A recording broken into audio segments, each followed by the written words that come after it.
Okay, let us continue from yesterday's class.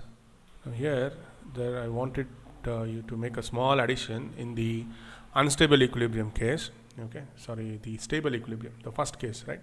Stable equilibrium, we had taken the distance between the wires as d, right? And this will be in stable equilibrium, because if you give a small disturbance, so the force which is in the opposite direction of the disturbance, so it will become more and it will bring the wire to the equilibrium position, right? So therefore it is in stable equilibrium. Now here, when you disturb it slightly, it performs some oscillations, and again before coming back to the stable equilibrium, it will perform few oscillations, right? Now the time period of those oscillations, it is given by 2 pi times d by g. Okay, so d is actually the distance between the wires, right? Otherwise you could have taken this as h. In your notes, your Allen material, they have given it as h for height of that free wire from the fixed wire. Then in the second case, they have taken it as d. Okay, right? So here you can take 2 pi root h divided by g. Okay, I just wanted, please add this point, the last but one case, that is the case one, that is for stable equilibrium, right? Now if the free wire is down, so you have to see that the current will be in the same direction, so that attraction can take place, right? Attraction can take place between those two wires. And in the second case, it was actually unstable equilibrium case, is it not? Fine. Now let us make few points on this, few notes. Okay, right. Now yesterday we saw this expression, right? So what was that? dFm, right? So if you take some arbitrary conductor of some length, let the total length be L, right? Then what we did was we divided it into small elemental lengths dl. Okay, now so this expression, if you want to see what is the force acting on this current carrying conductor when it is kept in a magnetic field, means, so we actually performed integration. So the force acting on the small element, the magnetic force, it is given as I dl cross b. Okay, IDL cross b we got. Okay, and finally even after the net magnetic force, we got it as I integration of dl from initial point to final point cross b. Okay, so this is what we got, is it not? Yeah, dl is a vector here. Fine. Now when you take keeping this logic in mind, right? So if you take a closed loop, right, now take a look at this integral here. So if you take a closed loop, now you can say for closed loop,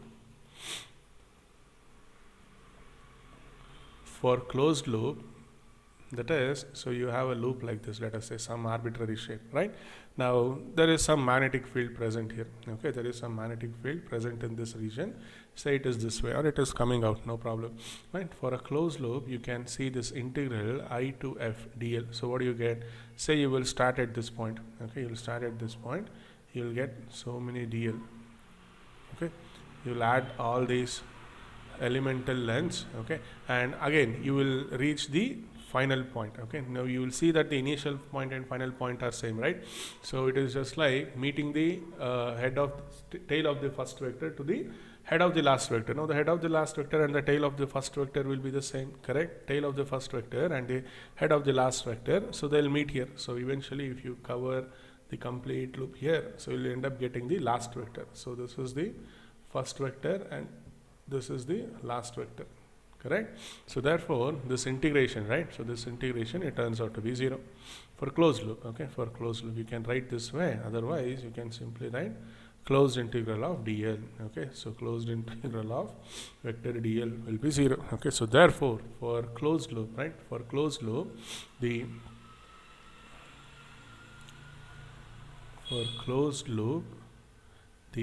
net magnetic force, correct? Magnetic force will act on each and every element, but if you take the vector sum of all the forces, that is the force acting on the loop, right, current carrying loop, right, it will actually be 0. For closed loop, the net magnetic force acting on it will be 0. Okay, but this is not the case always. See here, there is one exception. What you need to remember, this will be 0, the force acting on this closed loop will be 0, magnetic force, only if you're talking about uniform magnetic field. Okay, so what happens if it is not a uniform magnetic field, we'll see next, right? For closed loop, the net magnetic force acting on it will be 0 if it is kept in uniform magnetic field. If it is kept in uniform magnetic field. Okay, right. Now the next part is, what about torque here? We spoke about force, but if you take a look at the torque, right? So torque, when you keep this loop in a uniform magnetic field, it may or may not be 0. Okay, so torque on a loop, current carrying loop, I mean, okay, in a uniform magnetic field may or may not be 0. Okay, may or may not be 0. Right, now let us see for in non-uniform field case. Okay, so when a loop is kept in a non-uniform magnetic field, okay, the force and torque,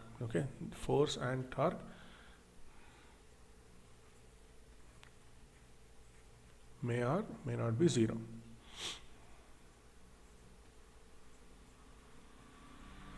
Okay, now coming to torque, see this point, if you take a look at this point, when we discuss this force acting on a what is that rectangular loop, if you remember chapter 4, right? So there we have discussed that net force will be 0. Okay, net force will be 0 when you keep it in a uniform magnetic field, but torque will become 0 only if the line of action of forces are the same, right?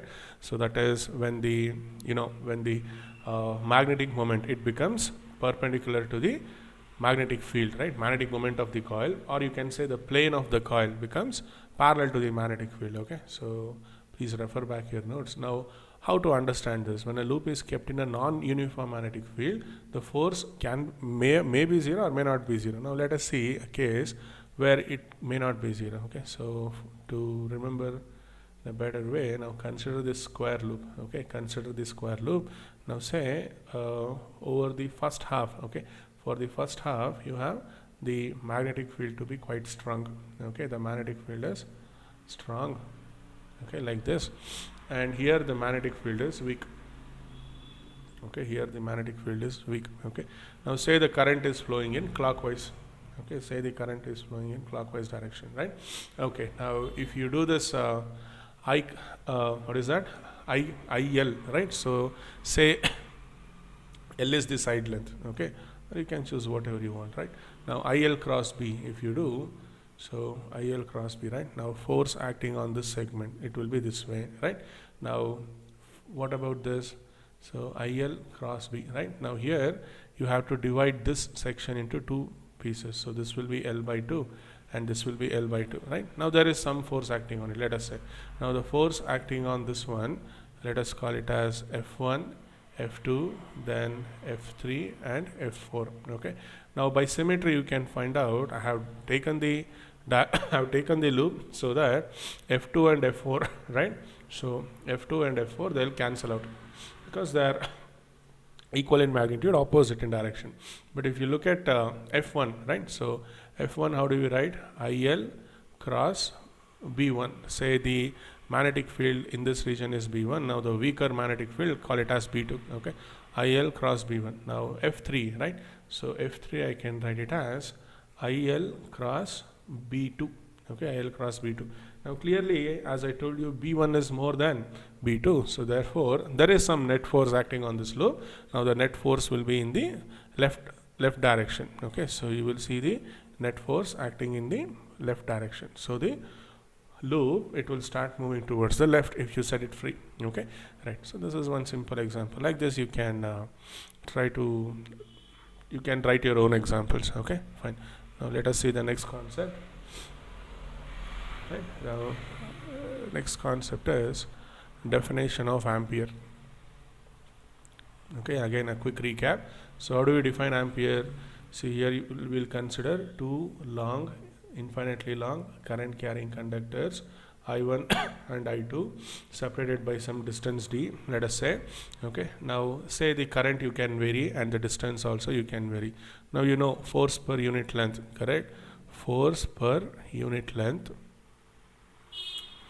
force per unit length, we'll write it as mu naught I1 I2 divided by 2 pi d. Okay, 2 pi d. So this is what we write the force between the conductors as, right? And it can be repulsive or attractive depending on the nature of the currents. Okay, you know that, right? Now how we define ampere is that, say I1 is 1 ampere and I2 is 1 ampere. Okay, then d also will keep it as 1 meter. Okay, the distance also will keep it as 1 meter, right?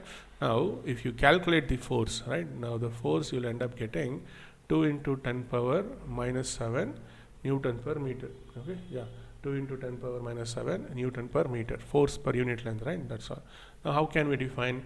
It is the 1 ampere. How do you define 1 ampere? It is the current which is flowing in two long straight current carrying conductors separated by 1 meter. Okay, and the force attracting, the force of attraction or repulsion, you know, it depends on the nature of the current, whether the currents are parallel or anti-parallel. If the force of attraction is 2 into 10 power 7 Newton per meter, and if you see same current is flowing through the infinitely long wires separated by 1 meter, then depending on the value of force, if the force is 2 into 10 power minus 7 meter, and if you see identical currents, that means I1 and I2 has to be the same. Okay, then the current flowing in both the conductors is defined to be 1 ampere. Okay, yeah, so this is about definition of ampere. Okay, so we'll define it as a constant current. Okay, remember it is the constant current which is flowing in both the conductors. Okay, right now. Okay, let us see the next topic, force between two parallel moving charges. And this is quite interesting. Now see, we will consider, say we will consider two charges, Q1 and Q2. Now I'll take positive charges. I'll assume both of them are positive charges. Now if they are of opposite nature or negative charges, negative charges are opposite nature, so you try to do them, right? Say the velocity of both the charges are v1 and v2. Okay, now let us say both of them are same, right? Now the velocity is same. Okay, let us say now say v1 and v2, both of them are moving with the same velocity, right? And the separation between them, the separation between the charges, let us take it as d. Okay,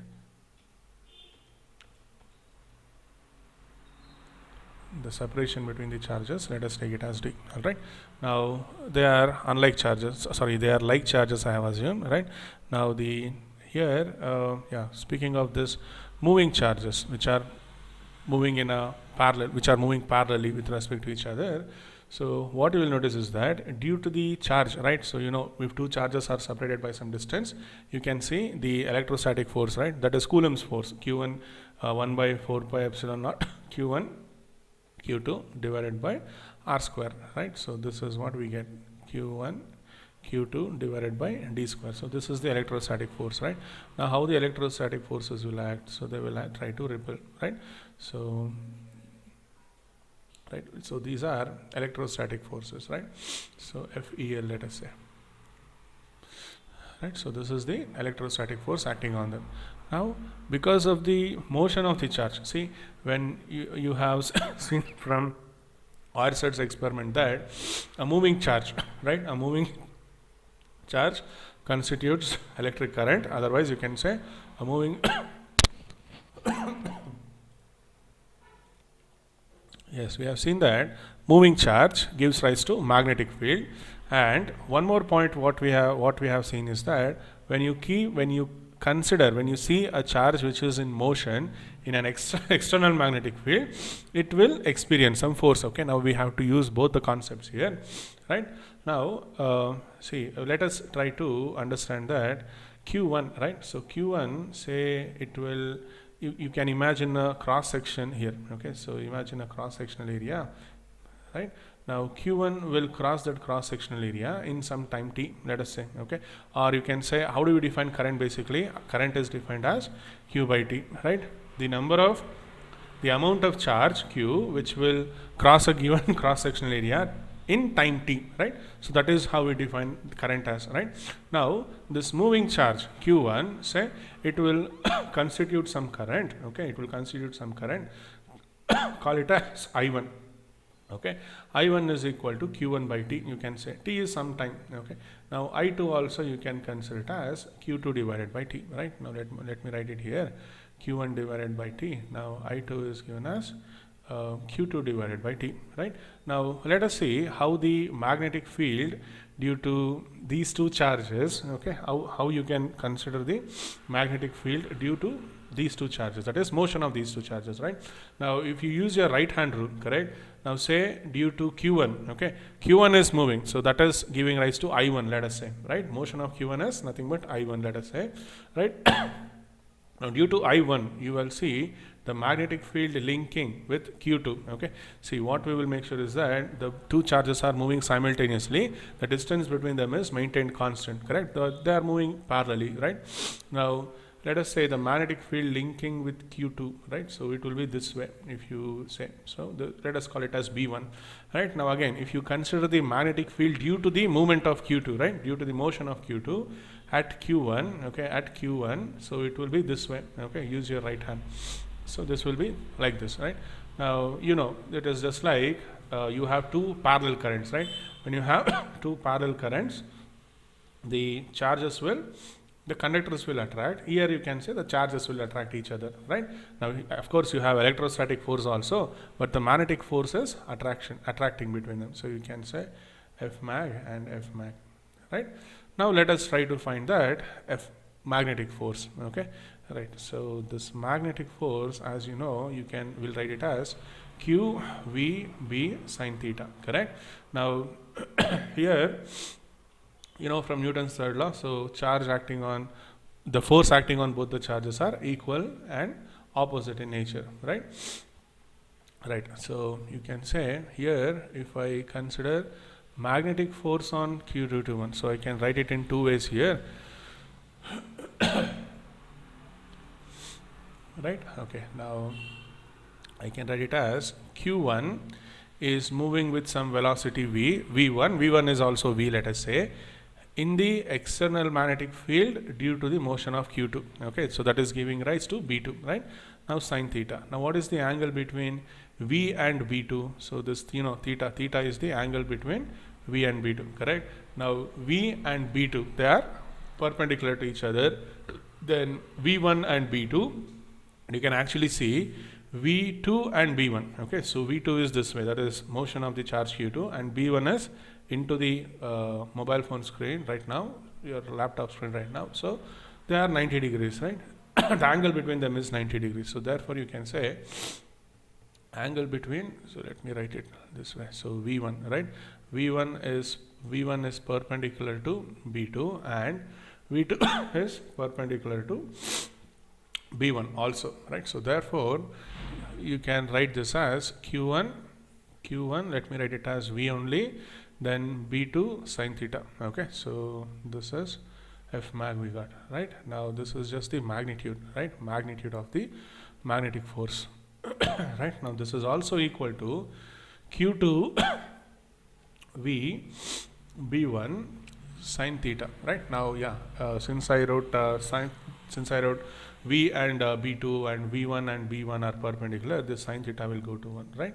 So you got q1 v b2 will be equal to q2 v b1, okay. Now let us evaluate any one of these things, okay. So you can say the magnitude of this magnetic force, so let us take it as q1 v b2, okay.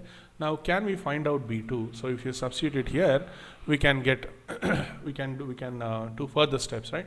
Now how to find out this b2? Let us try to understand, right? Now for finding b2, we will use Biot-Savart's law, okay. We'll use Biot-Savart's law,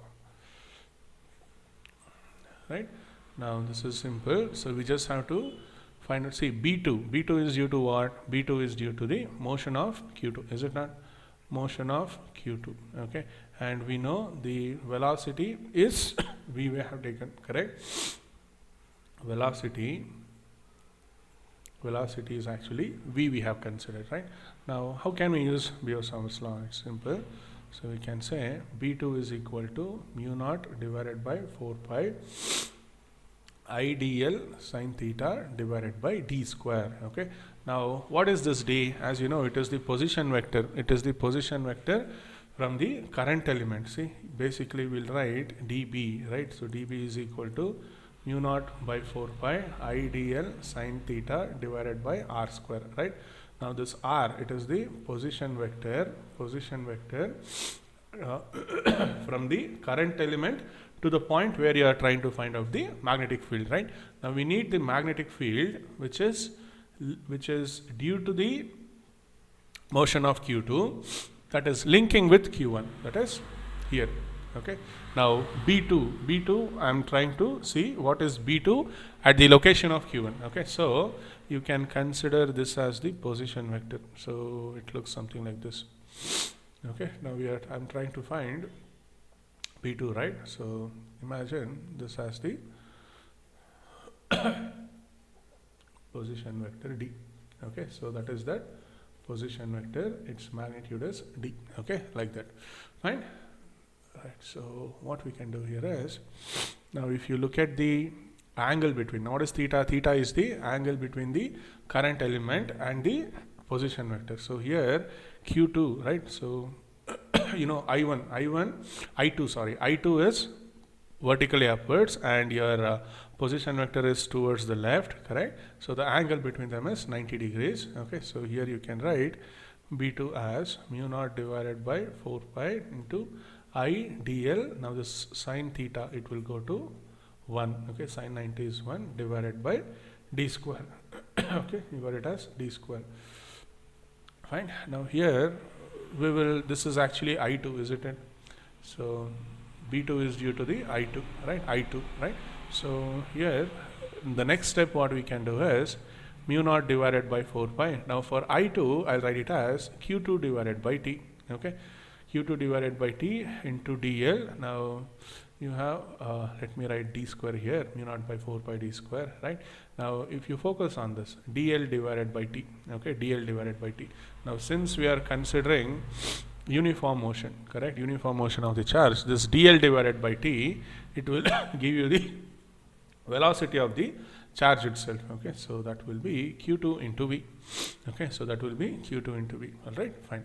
So let us substitute this b2 back here. All right, so when you substitute this b2 back here, so you will get the magnitude of this magnetic force to be q1 v. Now in place of v2 I have mu naught divided by 4 pi mu naught divided by 4 pi into q2 divided by v d square. Okay, so q2 divided by v d square, right? So q2 v divided by d square, right? Now what can we write from this? So ultimately you got mu naught by 4 pi q1 q2 divided by d square into v square. So this is what we got, the magnitude of the magnetic force. Fine, right? So if you look at the ratio here, okay, so if you now what is our electrostatic force? We have got electrostatic force we got it as 1 divided by 4 pi epsilon naught q1 q2 divided by d square. Okay, now if you take the ratio of this, okay, if you take the ratio of this, so we can get F magnetic divided by F electric. So that will be,